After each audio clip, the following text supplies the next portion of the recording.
Ini pertama kalinya, pria membawa pacarnya pulang ke rumah untuk nginap. Tapi baru sampai rumah, dia tidak bisa tertawa, karena miskin. Di rumahnya masih ada 4 orang teman kamar. Jadinya tidak bisa, dan pacarnya sedikit ragu, tapi tetap saja menutup pintu pelan-pelan.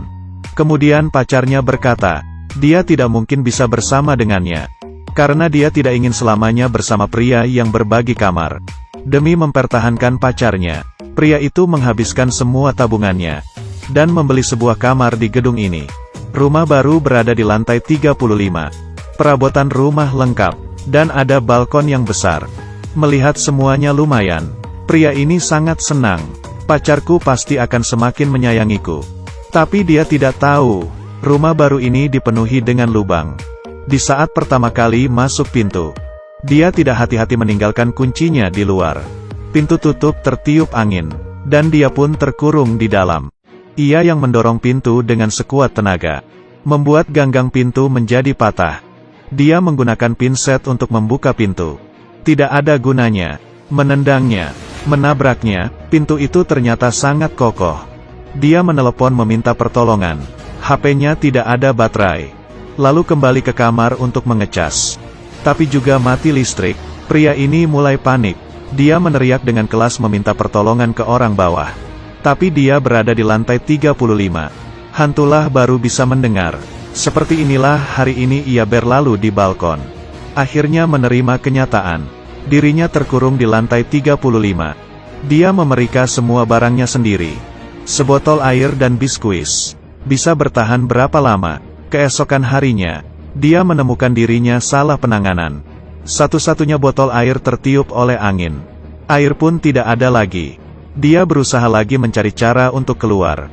Melempar pintu dengan kipas. Semua yang bisa dilempar dicoba. Pintu tetap saja tidak bergerak.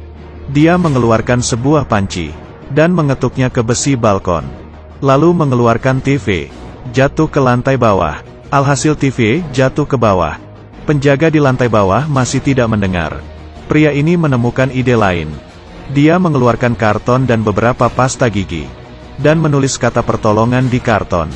Lembaran pertama dikeluarkan, dan jatuh di atap rumah orang lain. Lembaran kedua dikeluarkan, dan di sekeliling bawah tidak ada orang. Odol gigi sudah digunakan habis. Tidak disangka, dia hanya bisa membuka kain kasa di tangannya. Ada sebuah luka. Dia menggunakannya kukunya untuk mengambil darah, dan menulis buku dengan darahnya. Lembaran terakhir, berikan sedikit harapan. Kali ini lebih mendingan. Jatuh di balkon rumah orang. Menunggu orang mengambil baju yang dijemur. Kemungkinan akan melihat tulisannya. Pria ini menunggu dengan penuh harapan hingga malam. Alhasil seorang gadis keluar. Hingga dia selesai, dia tidak menyadari karton itu. Malam hari, pria ini kelaparan dan ingin mencari makan. Tiba-tiba dia mendengar suara aneh. Setelah melihat ternyata seekor tikus. Dia pun kaget dan pingsan. Keesokannya, sang pria mendengar suara air. Air sudah datang, tapi dia tidak berani masuk. Karena di balik pintu dapur ada terlihat ekor tikus. Kemudian pria hanya bisa menangis. Melihat air yang mengalir hingga habis. Dia menutup pintu dapur, dan melanjutkan permintaan tolong. Kali ini dia menemukan sebuah karton. Lalu mengikatnya dengan tali.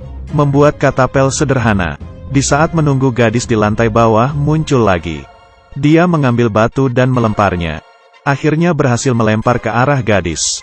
Dia lalu melemparkan batu lagi. Dan mengenainya lagi. Terima kasih Tuhan. Gadis itu akhirnya melihat karton itu. Dia melihat tulisan di atas. Dan langsung berjalan ke gedung sang pria. Pria sangat senang. Langsung berlari ke depan pintu menunggu pertolongan. Tapi dia tidak tahu. Di saat gadis bertanya di lantai bawah. Dihalang oleh penjaga gedung. Dia memberitahunya, ini adalah bangunan yang belum selesai. Tidak ada yang tinggal. Gadis itu pun pergi. Pria yang melihat dari lantai atas merasa kesal. Dasar si penjaga. Beberapa hari kemudian, dia lapar dan haus. Sudah mulai berhalusinasi. Dia mengeluarkan lidah ke dalam botol dan menggoyangkannya. Akhirnya meminum beberapa tetes air. Tapi beberapa tetesan air ini tidak bisa menghilangkan rasa hausnya. Sang pria sangat putus asa. Sudah hari ke-6. Keran terus tidak ada air. Kelihatannya, dia hanya bisa mandiri. Melihat cairan yang kuning, pria ini juga sangat merasa jijik. Tapi demi bertahan hidup, tetap meminumnya. Setelah minum, perutnya langsung bergejolak dan tidak berhenti muntah. Dia pun semakin lemah. Beberapa hari kemudian, di saat pria merasa tidak ada harapan, tiba-tiba terdengar suara hujan. Dia langsung berlari ke balkon dan mengeluarkan lidahnya, segera meminum air hujan. Minum seperti ini sangat lambat. Dia mengambil panci kecil dan langsung meminumnya. Itu namanya tamak. Dia mengambil semua wadah dan mencabut kotak air kloset, menemukan sebuah kantong dan pipa. Kantong itu mengalirkan air ke dalam kotak air, dan air keluar lagi dari pipa. Dengan cepat sudah mengumpulkan seember air. Kemudian dia mendorong keluar kulkas dan mengisinya dengan air. Masalah air terselesaikan. Tidak lama kemudian, rumahnya masuk seekor burung. Dia menggunakan ketapel, dengan mudah membunuh burung. Dia membakarnya di atas api. Setelah dibakar, dia menusuknya dengan batang, lalu ke dapur mengambil piring. Siapa sangka saat kembali, melihat seekor tikus memakan burung yang sudah dibakarnya. Tikus ini mencuri satu-satunya biskuit si pria. Pria sangat marah. Dia mengejar dan memukul si tikus. Tapi setelah tenang, dia tetap mengambil sisa daging yang sudah dimakan tikus, dan pelan-pelan memakannya. Yang penting masih tetap harus hidup. Pria ini perlahan-lahan mengatur sikapnya. Dia mengerti pertolongan apapun tidak ada gunanya. Ingin hidup hanya bisa mengandalkan dirinya sendiri. Dan dia memperhatikan, balkon di lantai 30 tidak ada tiang pembatas. Hanya perlu turun 5 lantai ke bawah. Harapan untuk hidup sudah ada. Dia pun memutuskan untuk beraksi.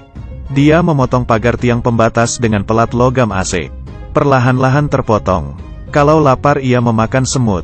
Kalau haus ia meminum air hujan. Di malam hari menggunakan api membakar tiang pembatas.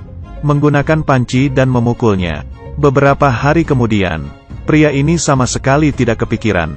Tiang pembatas ini lebih kuat dari yang dibayangkan. Memotong begitu lama, hanya sedikit tergores. Si pria tidak menyerah. Dia tiap hari memikirkan kehidupan di luar sana. Bisa pergi kerja, bisa pergi main, bisa jalan-jalan dengan pacar. Dia tidak ingin mati. Hingga air hujan yang ditampungnya menjadi berlumut. Tidak bisa diminum lagi. Makanan juga sudah tidak ada. Tiang pembatas masih saja seperti itu. Dia mulai kesal. Dia tidak mau potong lagi. Dia menendang tiang pembatas dengan kuat. Terus-menerus menendangnya. Tendang lagi. Dan tendang lagi. Akhirnya tiang pembatas itu putus. Si pria akhirnya senang. Tapi dengan cepat kembali serius. Karena selanjutnya harus turun ke bawah. Lebih berbahaya. Dia menggerakkan badannya keluar dari balkon. Mulai turun ke bawah. Posisi pria itu sekarang berada di lantai 35.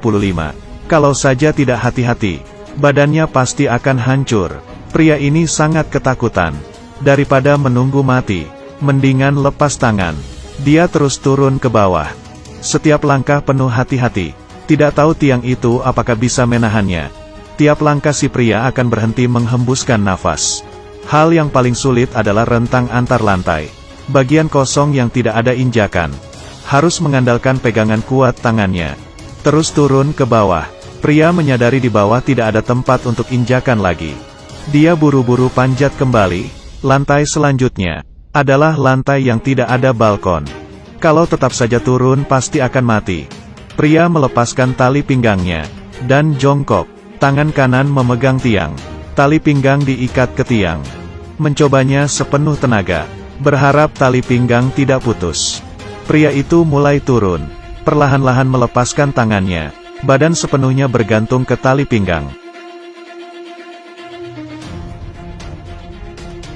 Akhirnya si pria berhasil. Tapi ini masih belum selesai. Dia masih harus menggerakkan sedikit. Sangat dekat. Dia menahan nafasnya. Perlahan-lahan bergerak. Dan memegang dinding. Bergerak dengan sekuat tenaga. Akhirnya turun dengan selamat. Masih ada bahayakah? Dia ingin membuka pintu balkon. Dan ternyata dikunci. Jangan dong. Ini sedang mempermainkan aku ya. Sang pria sangat emosi. Tubuhnya hampir saja jatuh ke bawah. Untungnya, dia menendang beberapa kali. Dia bisa masuk ke dalam dan berjalan ke arah pintu. Kali ini benar-benar sudah keluar. Pria pelan-pelan turun ke bawah.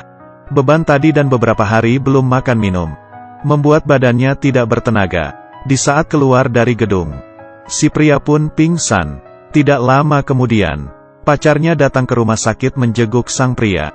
Sang pria sangat merindukannya, tapi di saat dia memegang tangan pacarnya yang sudah memakai cincin, dia tahu semuanya sudah terlambat, dan selama dia terkurung di lantai 35, semuanya karena rumah yang diinginkan pacarnya. Dia yang membeli rumah, masih belum sempat memberitahu pacarnya, malah sudah terkunci beberapa hari di rumah. Ada saatnya takdir mempermainkan manusia seperti ini. Setelah pacar meninggalkannya, sang pria menukar pekerjaan baru. Ia masih pekerja magang. Dia kembali ke rumah di lantai 35. Di sini ada kenangan dia menyelamatkan diri, juga membuktikan hal yang dia lakukan demi cinta. Tapi, mau berusaha bagaimanapun, hingga akhir tetap melewati hari-hari sendirian. Ya sudah, kamu suka dengan film ini tidak? Yang suka jangan lupa tekan tombol suka ya. Kalau ada pendapat boleh tinggalkan di kolom komentar.